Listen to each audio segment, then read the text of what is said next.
In this video session, we will see placing columns in the drawing using multi-level column tool and attaching the data to the column.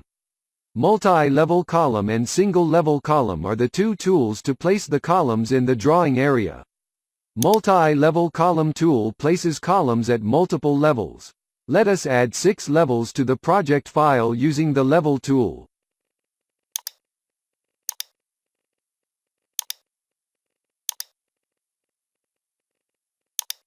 After adding the levels, click the multi-level column tool.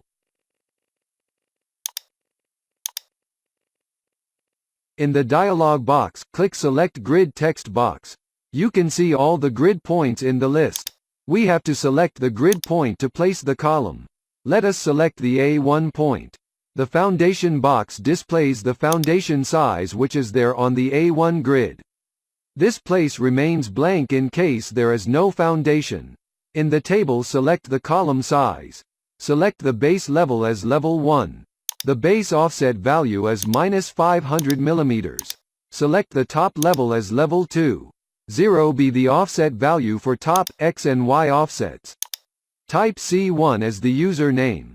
Select Phase 1 and M40 as the concrete mix. Go on selecting the top level of the column. Other data repeats itself.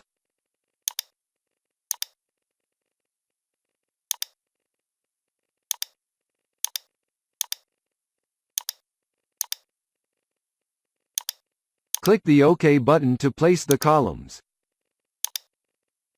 Open the 3D view. And now open the elevation view and observe the columns.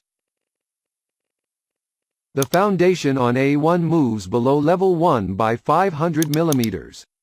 Select the footing and confirm the -500 value below the level 1 from the Property Tool palette.